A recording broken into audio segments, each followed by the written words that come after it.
Whoa, this place is wild. Those enemies look fierce. How are you planning to tackle them? Got any sneaky tricks?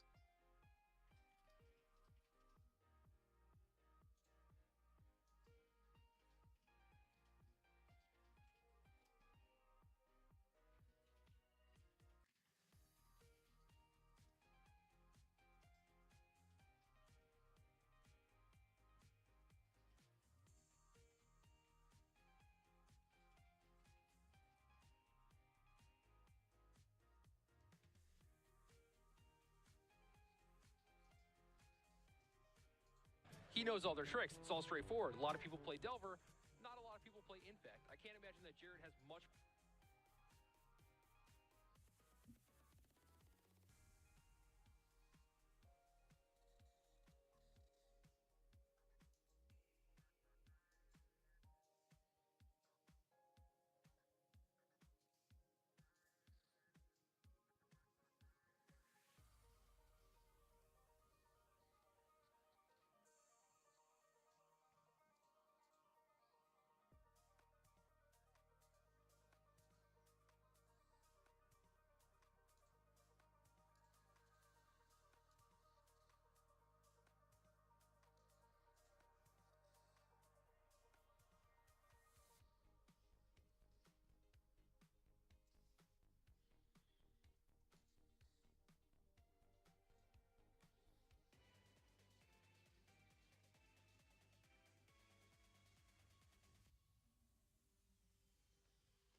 There's cheating.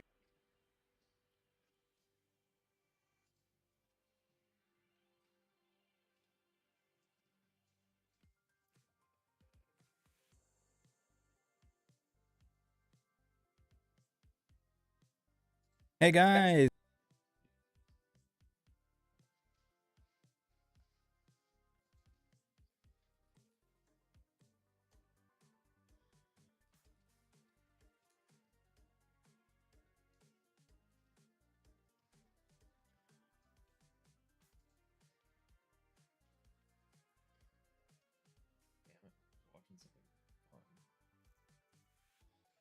Hey, it's Nikachu, and today we are going to take a look at a game where cheating at Magic the Gathering backfires. Our hero today is Tom the Boss Ross, and he's going to be playing against our villain. On a land on the bottom of the library, shuffle it directly to the top. Countered via days. Yeah, sometimes that's all you need with this Delver deck is to stop their one threat and leave them with a bunch of semi-useless pump spells in their hand. So both players had their ideal starts. Jared comes out of the gates with the Delver of Secrets. Tom, on the other hand, replies with the Glistener Elf. However, the Delver deck always punishes you for being light on mana. Jared returned his Tropical Island back to his hand to play the alternate casting cost on Days, which says counter target spell unless its controller pays 1.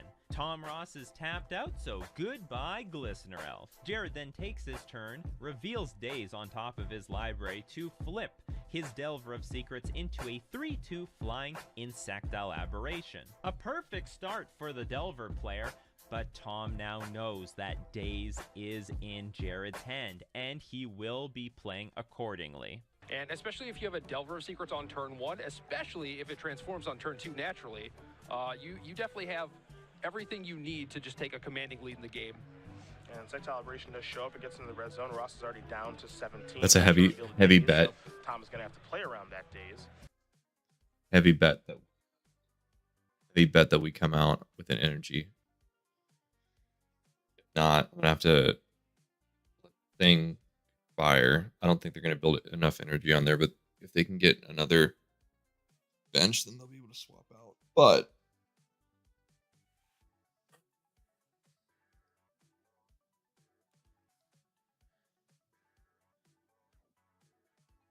Tom in his hand, he's got a Spell Pierce and Invigorate hanging out over there. I'll figure it out. I think what I'm gonna do, I'm kind of banking on that. Okay, so if they might energy up here and then retreat, but if they don't, then what I'll do is I'll just try to push far ahead.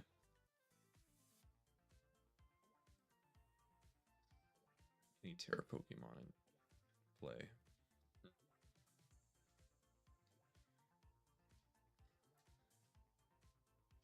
See. Oh, this might be interesting. They might throw an evolution tool out and then go into a Night Rain. Oh no. If they do it, they'll only go to a Charmeleon actually. If they have the Charizard in their hand right now, they'll have Infernal Rain and they'll just come out and smash whatever I put in front of them. So hopefully he doesn't have boss's orders and he won't be able to get the Fez out. It's only going to go to, this guy guffed right there. I think he thought he was going to get the Charizard.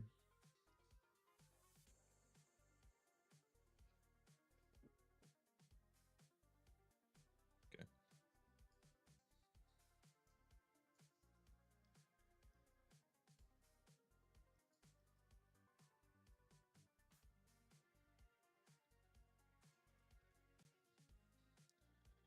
Flareon, Noctowl for the Terra Pokemon, right?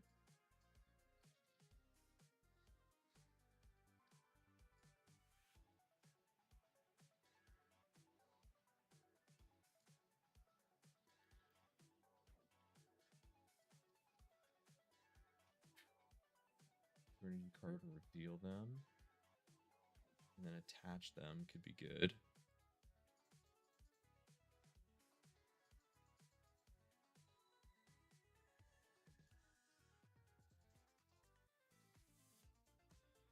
I feel like this could be useful. All right, we're gonna risk it. What I'm gonna do is I'm gonna try to attach. I'll do 70 damage to his Fez.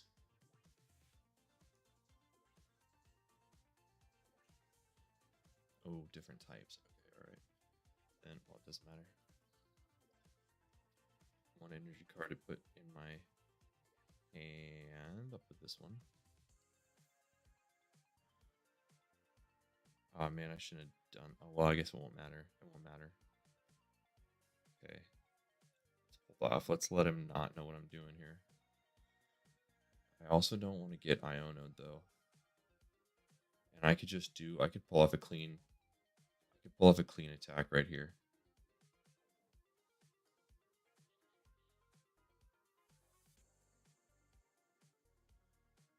Yeah, let's do it. Let's try to smash it out fast.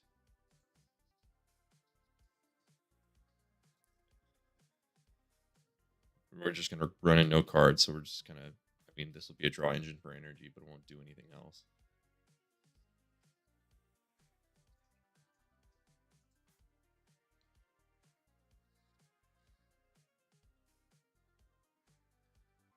God damn. I think is energy switch in here?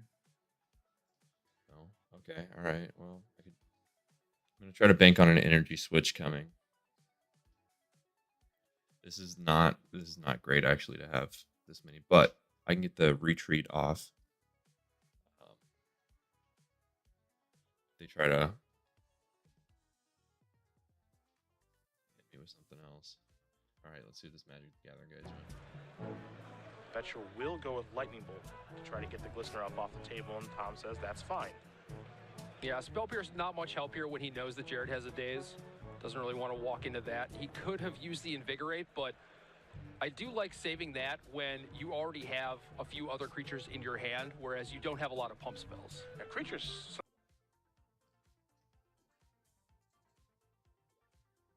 Interesting what this guy is doing. Yeah.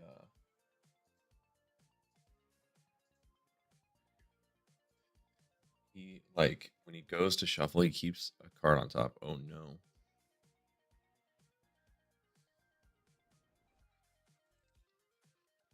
I mean, if he doesn't evolve right away, I'm not sure. Yep. All right, so he's gonna do 180.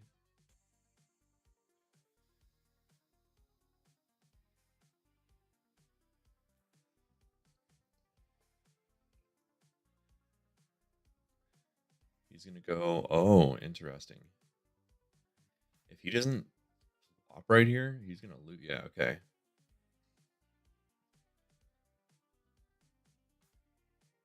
$50 more damage. 230. I feel like the move here is to 280 this guy.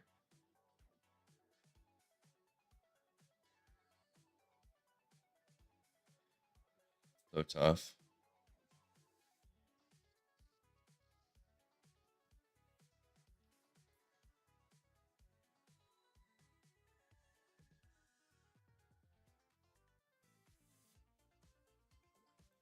I'm not sure what I want to do here.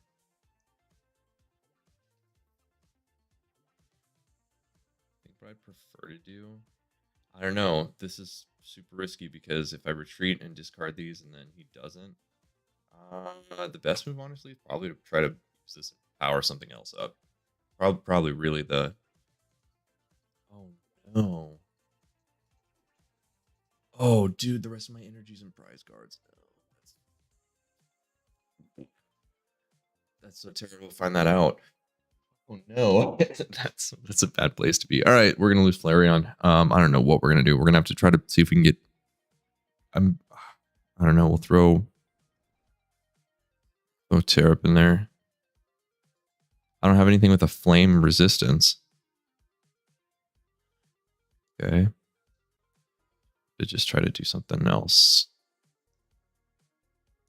And we have no cards because I went heavy into stuff. Okay, let me see.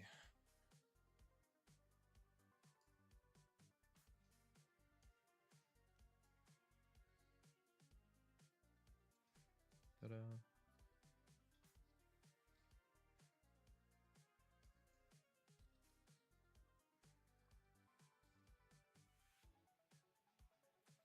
The MF on this right now is that, like, I kind of don't want to...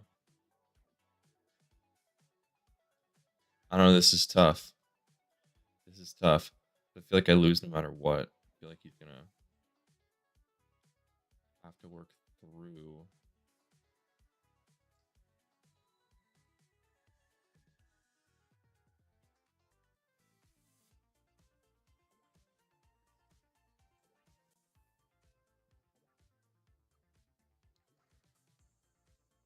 He doesn't have boss's orders. He's only going to be smack me for 180 here.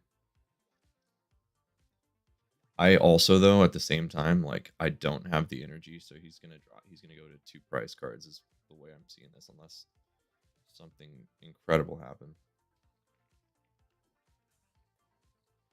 That actually helps us.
Interesting.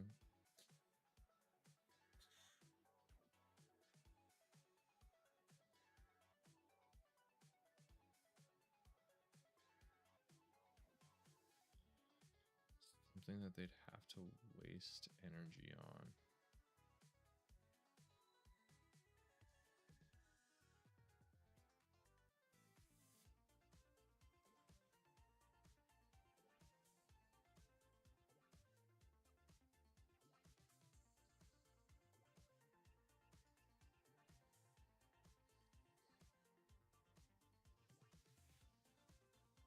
I'm kind of just stalling here because I really don't have anything.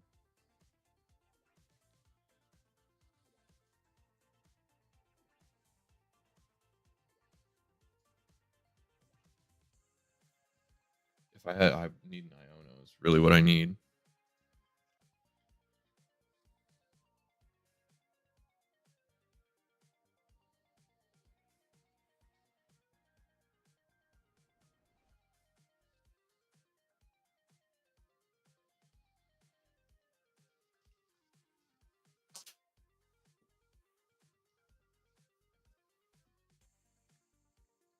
Yep.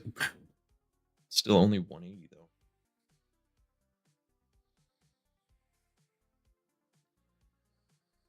Pretty stalled.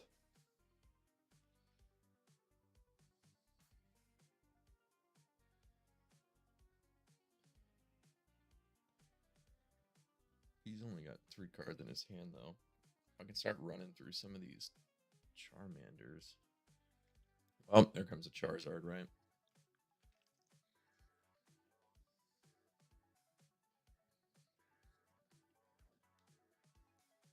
There's one for sure. He's got 2 in here. Yep.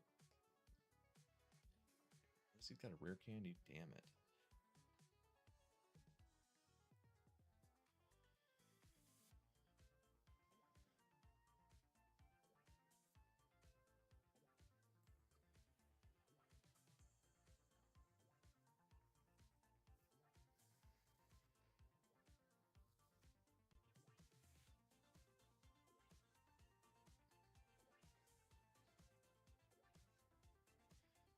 Nope.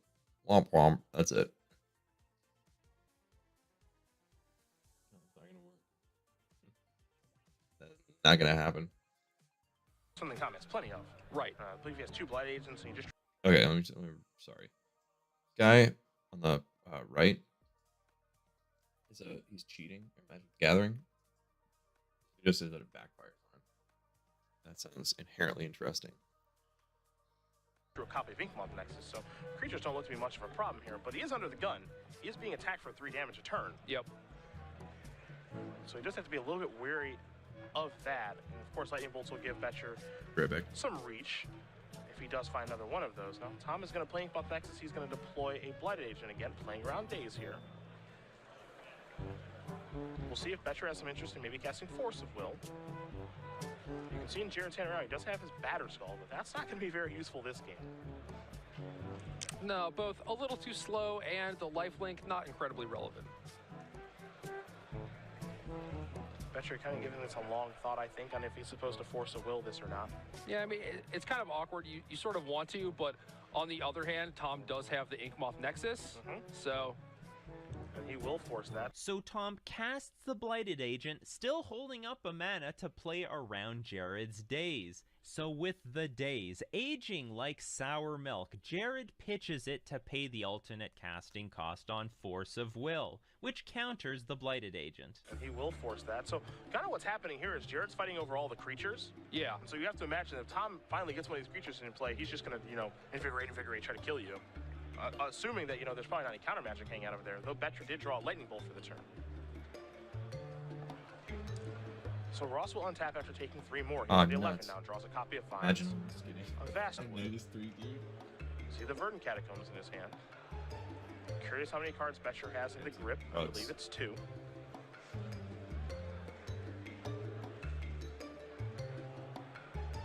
Yeah, you kind of see the power of the Infect deck here where Tom could go for 9 poison right now. Yep. And even after getting his first 3 threats dealt with. I mean, if he did that, he would walk into Daze. And, well, I guess he'd Force of Will to away the Daze. Yeah, the Daze is actually gone. He doesn't have to worry about that. Damn, now. dude. Yeah, I'm yeah. sorry. I'm Doesn't just mean there's not another one hiding out in Betcher's hand. Right. I definitely understand what Lord. you're saying there.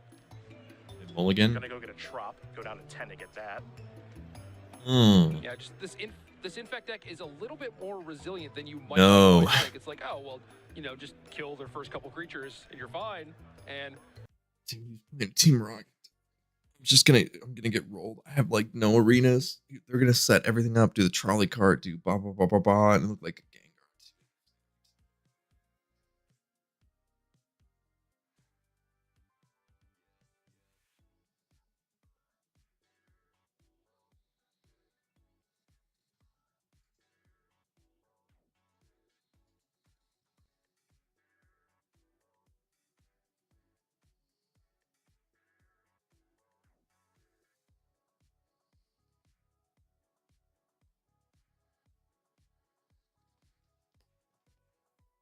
Nuts. Jared, to his credit, has had a pretty good draw, has navigated out of the early game pretty well, and Tom still has a lot going on. It's a blighted agent. What I want to see here is if Tom is going to fire up this Inkmoth Nexus to try to sneak a point in. I think that's pretty good, especially since he has 8 points. Is this Gengar do it? Gengar has you take like 1 less prize card and can do like something amount of damage for all your Team Rocket cards in in your graveyard. Jesus, dude. See, the Team Rocket deck is crazy. If you go first, search for 3 basic Team Rockets Pokemon, reveal them, put them in your hand, then shuffle your deck, and then discard 2 energy from your benched Pokemon that's attacked to 60 for each one that you discarded this way. Can't do any damage to their backline. This is a really great deck to come up against. Honest with you, this is a great deck to come up against Dragapult. I have like almost no damage mitigation, except for maybe doing like, dude, I don't even know. I don't know what I'm gonna do here. This is gonna be hard.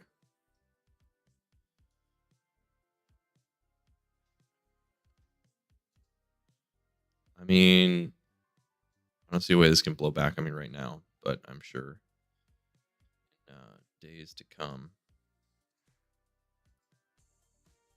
Oh. Whoa, that's crazy, dude. I was scared of the Team Rocket deck, and they were scared of the Dragapult deck. They must. Wow, that's crazy. Wow, cool. All right, great. See how this backfires on this guy. Pump in his hand. If the Nexus gets in there for a point, next turn it's relatively safe to go in. Close, man. We're getting up there. 9, especially with Spell Pierce backup. Getting up there. He's moving in. Vetcher says, I'll take 1 Infect right now. We could have seen a Lightning Bolt on the Inkmoth Nexus. Makes things a little bit interesting as Tom's going to get out his own token. Love it. That's pretty good. And says, I got 1 on you. Got to get 9 more. Vetcher draws a copy of Delver of Secrets. His hand again, he's got a Batter Skull, he's got a Bolt. The Delver that he's just drawn for the turn. And the other card, I believe, is a Spell Pierce. So no hard counter magic here. And trust me, Tom has had to bob and weave around Spell Pierce before. Ross is down to 7.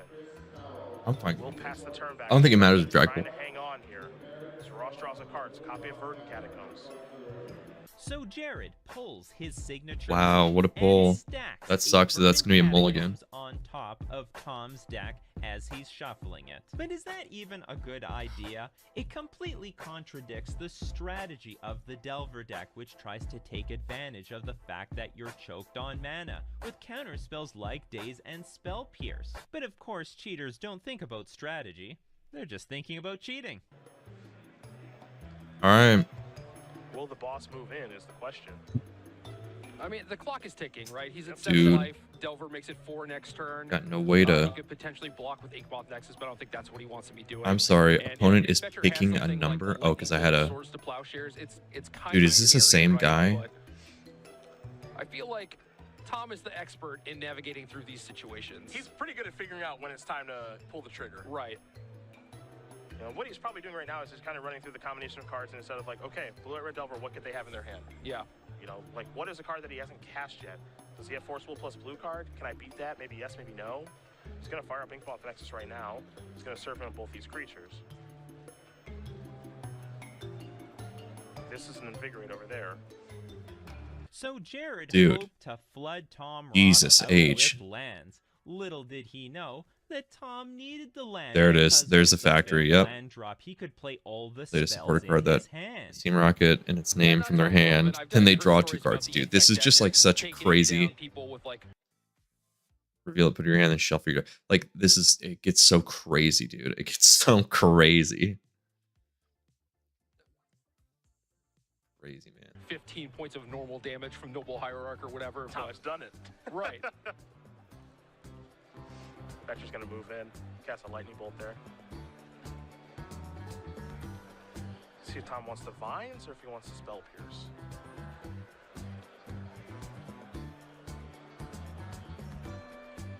It's very important how he sequences these.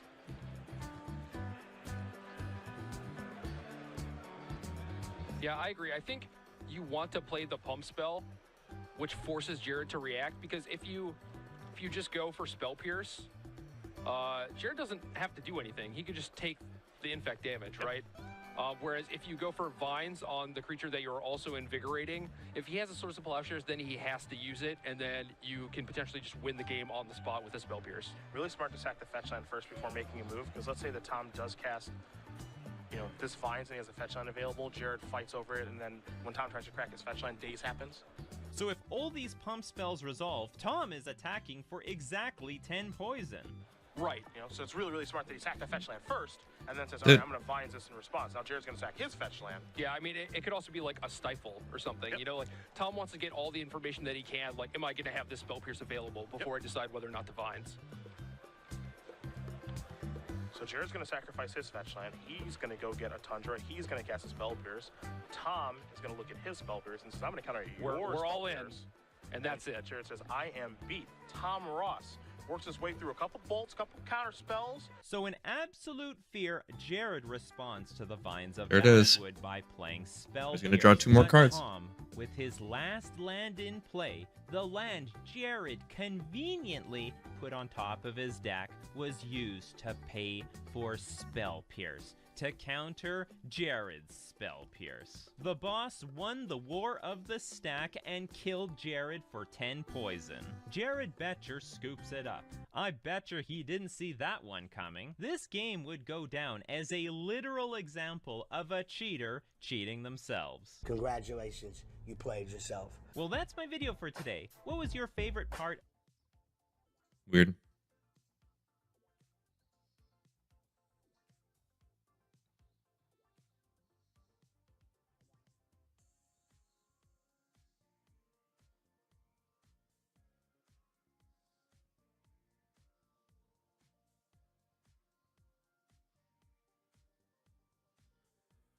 Dude, he just his turns take 40 minutes. Yay. Directive. Remember Wally, everybody?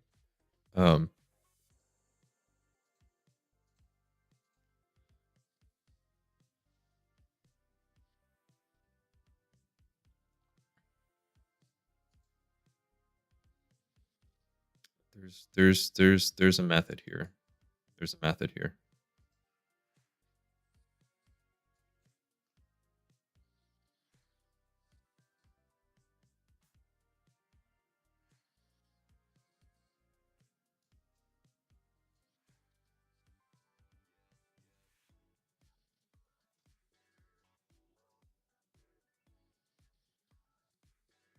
Eat.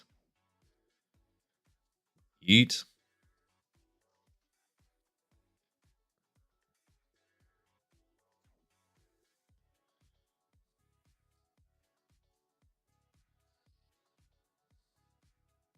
Now he's going to have to play Mewtwo, and he won't be able to use it. Well, that's not really true. He's going to, if he puts it, because he's got all Team Rocket Pokemon, he's going to throw a Team Rocket Pokemon out there, right? So then it'll just have another, and then there will be 4. If he has a Team Rocket energy, that would be crazy. Yes, dude. Yes. I don't know why. Wow. I don't know. That should not be happening. That's crazy. Dude, that's wild. I'm way more afraid of the Team Rocket deck. So, plus 13 is sick. Saves me from my last loss. Ooh, almost went with the Battle Pass.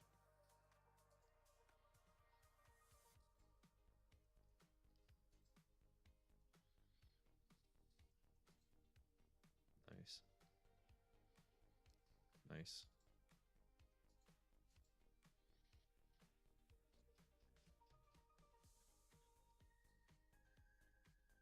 Once during your turn, you may attach a basic energy from your discard pile to this Pokemon.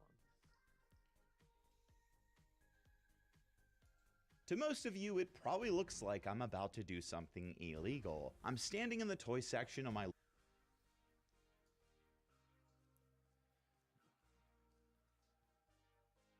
Hey guys, welcome back. We got another example up. What?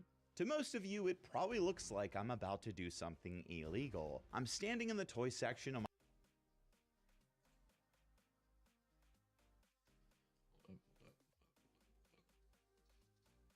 It's not even that. It's like a.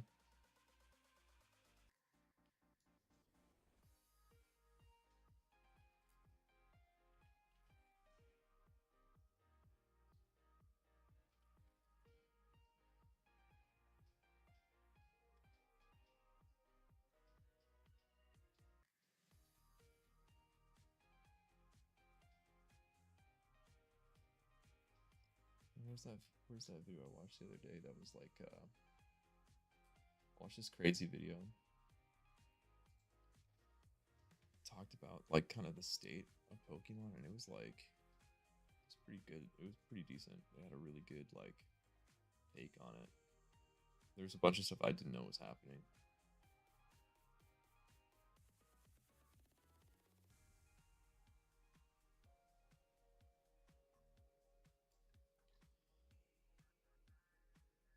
Where's history at?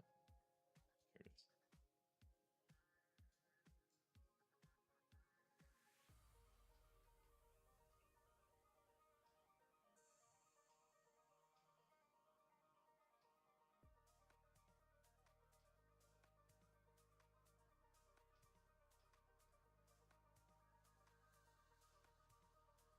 Come on.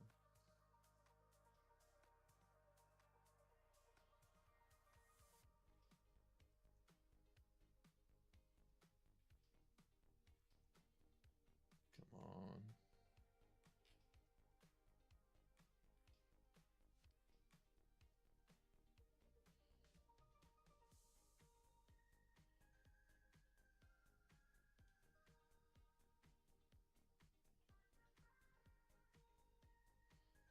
Maybe it's this. Oh, well, oh my God, look at that.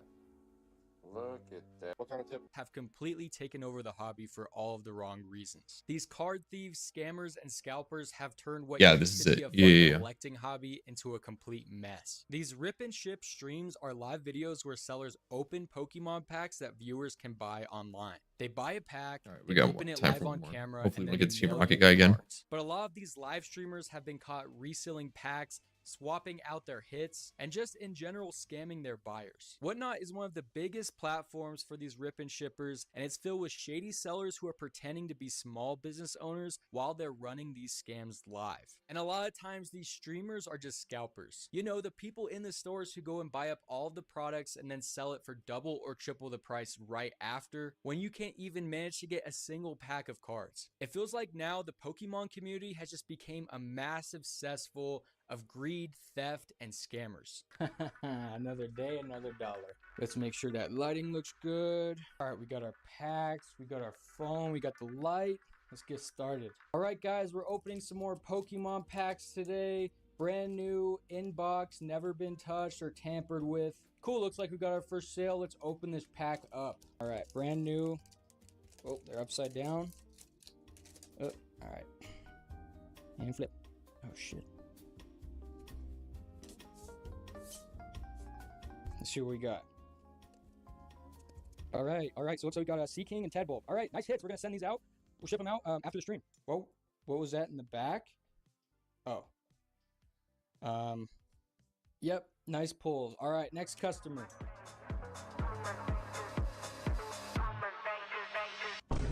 Originally, platforms like Whatnot used to be a safe and fun way for collectors to buy and sell products through live auctions. Now, more than anything else, it feels like it's just a breeding ground for grifters and scammers. You've got people running streams where they open sealed packs for buyers, but those packs aren't always legit. Many of them are resealed, weighed, or even tampered with before the stream. Some streamers have even been caught on camera opening real packs off screen, keeping the rare cards and then replacing them with worthless commons before showing them to the viewer. These buyers of the stream are spending hundreds or even thousands of dollars thinking that they have fair odds. Instead, they're just getting robbed live with a group of people in the chat watching it all go down. Whatnot is getting better now, but in the past, they barely did anything about it. Sellers who got caught running these scams just make a new account account, and then they're back up within a couple of days. These people who are running the live streams aren't real collectors. They're just lying to make a quick buck off of people who don't know any better, and in general, they're just taking advantage of people who actually support them. The rip and ship trend has exploded, especially within the last couple of years, mainly because people have a really hard time getting their hands on physical product. And for the first time, fans felt like they could buy packs to be opened live by a creator. At first, it was entertaining and it seemed legit because you're buying from a trustworthy seller, and they always came in sealed boxes that couldn't have been tampered with. But as that format grew, it became a business model for smaller streamers. They started selling random loose packs instead of sealed boxes. And this is where all of the problems began. The issue is you can't verify where those packs come from if they've been weighed or tampered with, and most modern Pokemon sets can't be tracked after they've been opened from their original seal. So whenever you're buying from these people, you're pretty much just taking their word that it's legit. And at the end of the day, it's just gambling, plain and simple. Most of the time, people are paying above MSRP for a chance at a hit. If you pull something, great, but if not, you're out of the money and the seller moves on to the next person in the chat. And there's so much manipulation behind all these players on this platform. They have a ton of fake hype, they have fake giveaways and streamers yelling, just one more pack, bro, you're hot right now. It's all just trying to convince people to spend money on their stream, and it's the same psychology as gambling. Some sellers don't even send That was so dumb. Why did I do that? They only send the rare and limited hits. People pay for their cards, then the sellers vanish. They get no refunds, no contact. They're just gone like nothing. I feel like if you run a rip and ship and don't open sealed product on camera, you're doing it wrong and you're lying to your audience. The people who are running these live streams aren't helping the hobby. If anything, they're just feeding off of it. It's manipulation when that was so dumb. Excitement and try to pressure these people on your live stream into buying more packs. These people who are turning the Pokemon hobby into a gambling stream are just making everyone else look bad too. Recently, there was even a father and son who got caught scamming doing the same exact thing. They were selling packs that were already opened and then had been resealed while claiming that they were untouched. But buyers in the chat began to notice the glue residue, they had missing hollows, and they even had cards in the wrong slots. The dad tried to claim it was just a factory issue, but really when every factory issue just happens to benefit the seller, everyone is calling bullshit. What makes it even worse is the example being set. A father is teaching his kid how to scam other collectors. And then whenever he was being called out, he blamed the seller instead of just taking accountability for what he did wrong. Honestly, that father is disgusting, especially for doing it with your kid around. Teaching his own kid how to scam people out of money is absolutely pathetic. It's bad enough. I mean,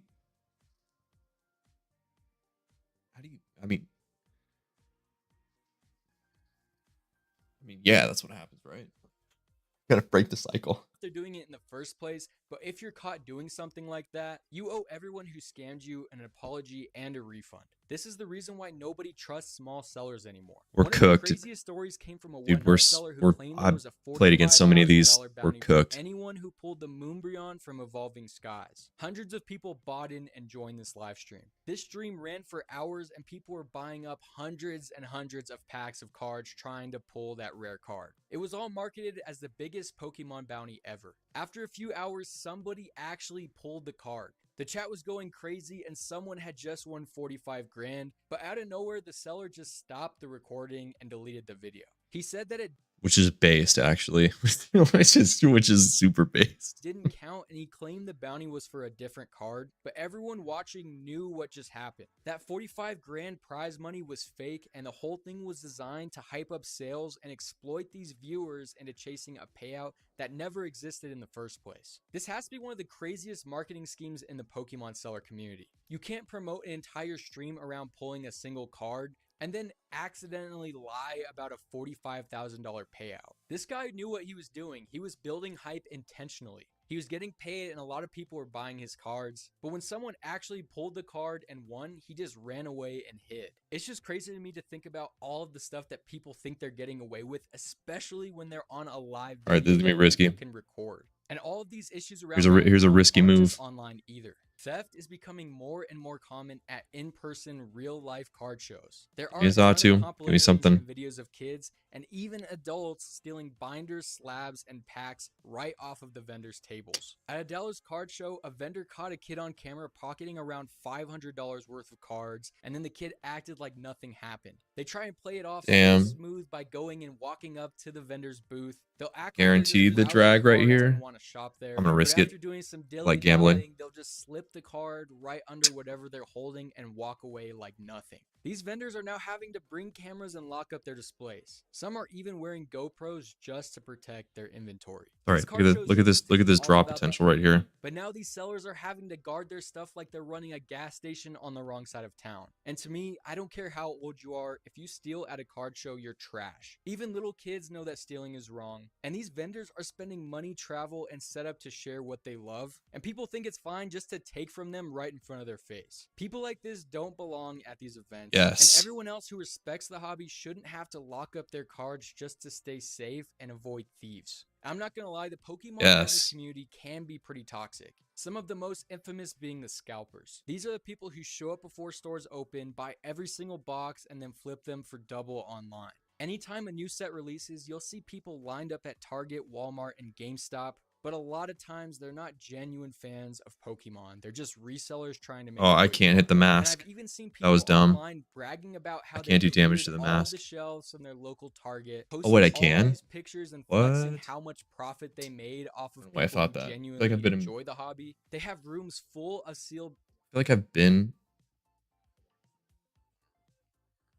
in a match before where I couldn't hit the mask.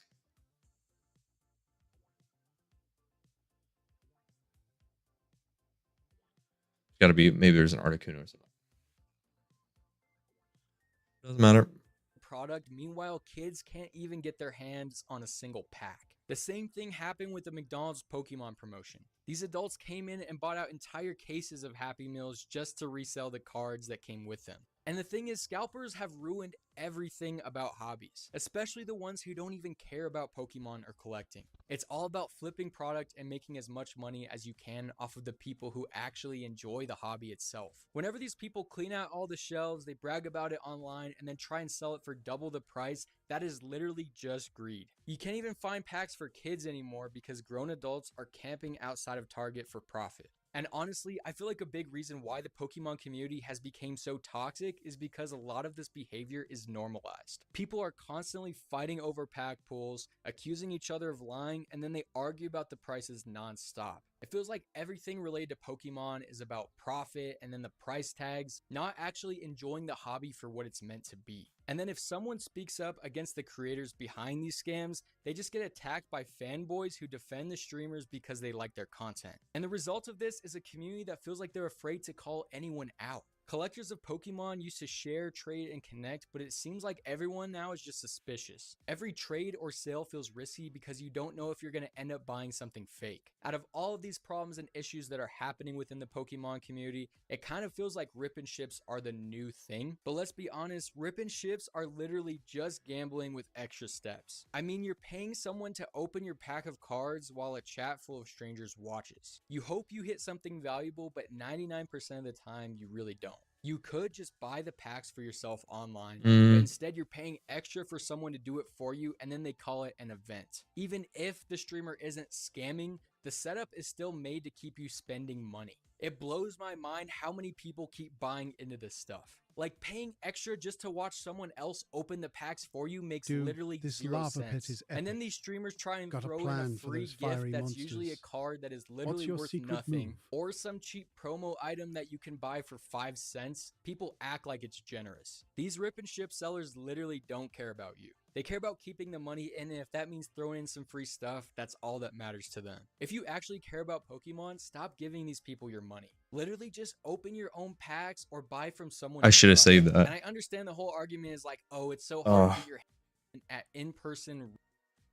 Because what should have happened is I should have duked this out. He's gonna kill me. I kind of recon directed twice and flipped the script next round. Yeah, that's unfortunate.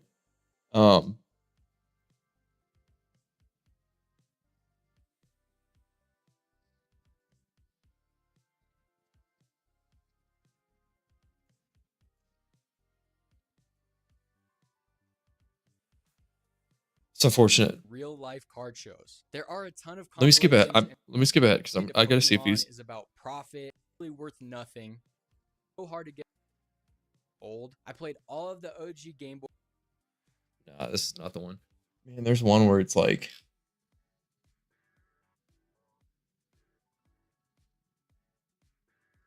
Is this the one? It on my wall when I got home. That War Thunder has to offer, by beaten only by himself. Something I'm sure Logan. Please look at pictures and judge for yourself on the work next to the. Mostly thanks to Hellier Smith's. Man, I can't find it.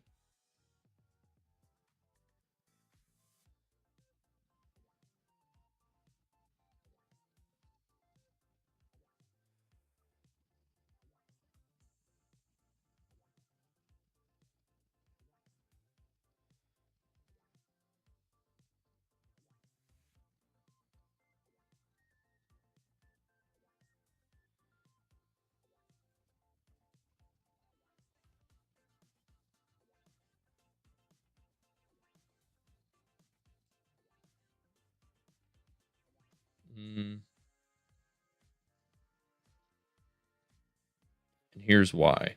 If I wind up getting a psychic off of the re-up here, I can attach it. And we didn't. That's okay. If I get one out of the draws. And we didn't. Oh, but we can. We can. We'll be able to attack this round.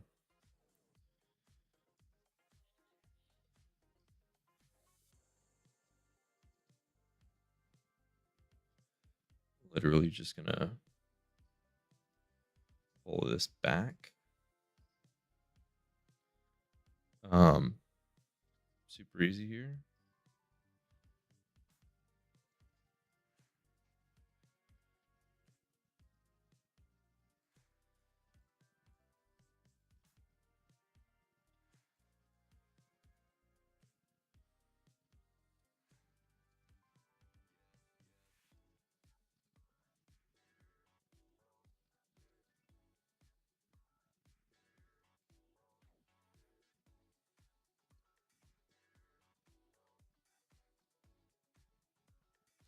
Oh, nah.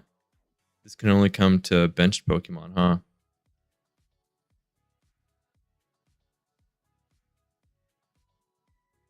Okay. But check this out. Do this. This. This. This.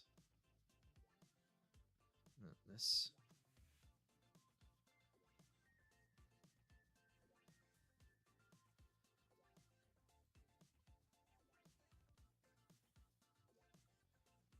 Dink.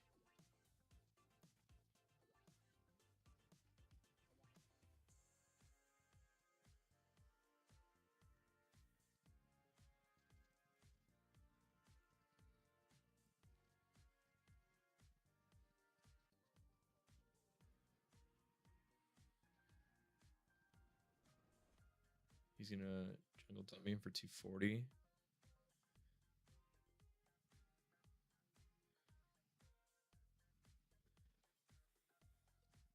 Right.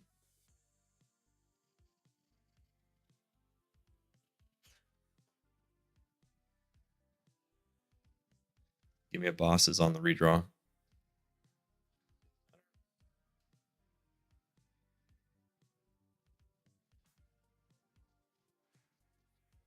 Did I waste my Neo energy? Yep. Okay.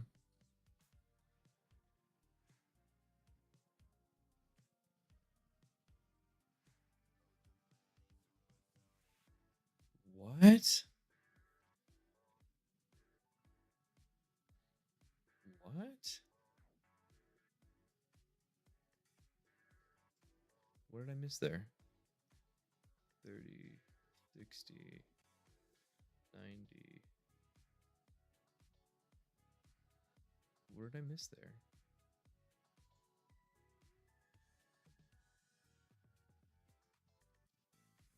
Oh man, that was dumb because I'm just gonna Lilies it, I think is the move here.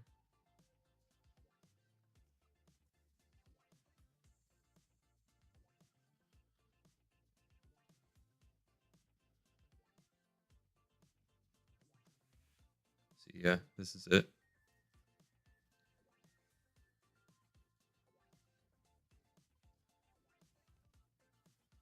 That's crazy, man. Normally I lose that to that deck. That's a crazy deck though. The Mega Venusaur, that was real close. Good lord, that was too close. Yeah. Sheesh. Look at that. Just barely. No coin flips. Either way. Good for that, dude. That was good. That was a good trade, man. We played that right. Honestly, some RNG too, so that's good.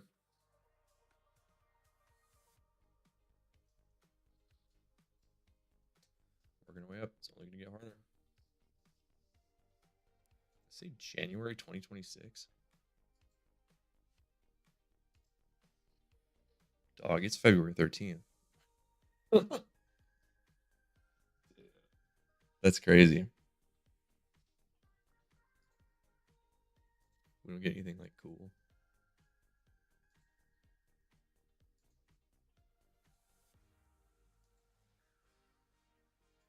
Oh, hell yeah. Dude, that's sick.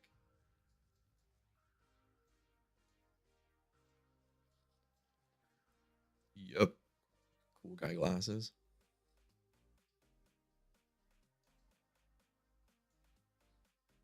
Oh, it's like I'm walking around in New York.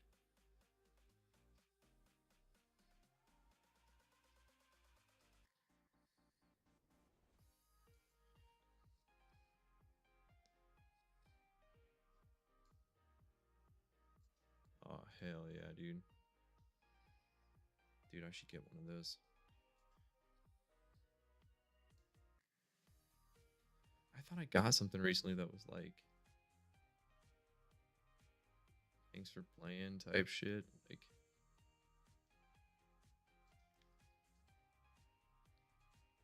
hell yeah. Where those chinos at? Yeah, fuck yeah, dude.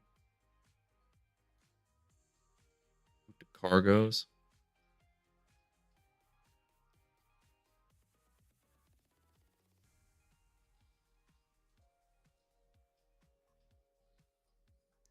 Hell yeah.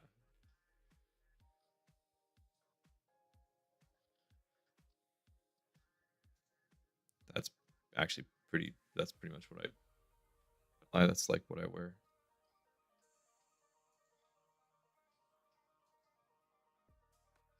I would actually be wearing like almost all white shoes.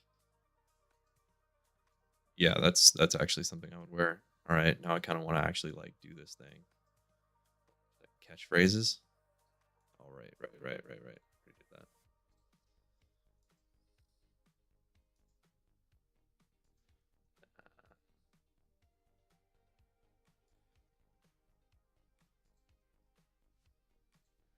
Yeah, that's me.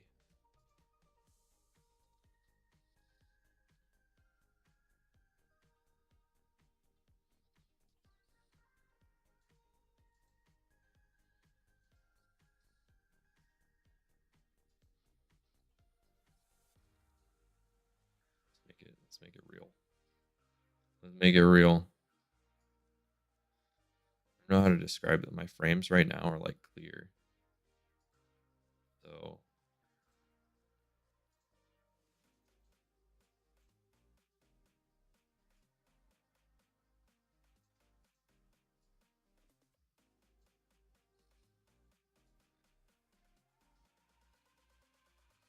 a bunch of allow me to get Charizard tattoos. All right, that's it. That was fun. We'll run more this weekend. I hope you have a good Friday. Thanks for hanging out for a little bit. Yeah, no, we're gonna kick out of here.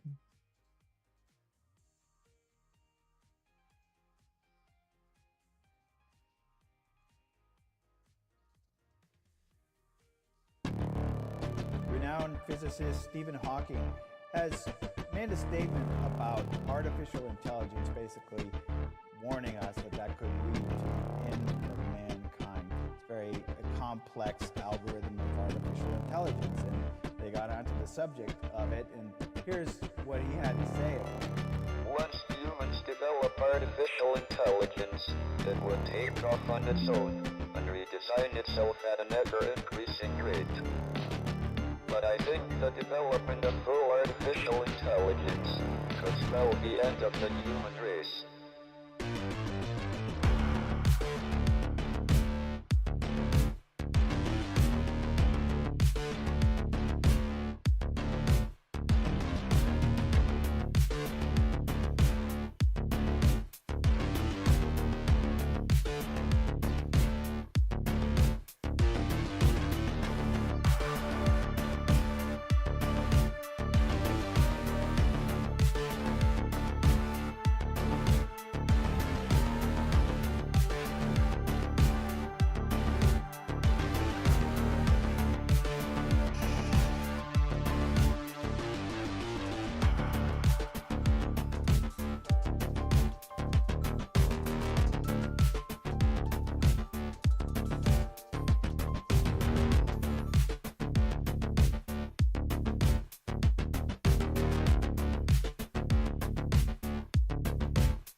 The primitive forms of artificial intelligence we already had proved very useful. Humans, who are limited by slow that boss just biological leveled up. evolution, How are you planning to dodge those attacks? Make it epic.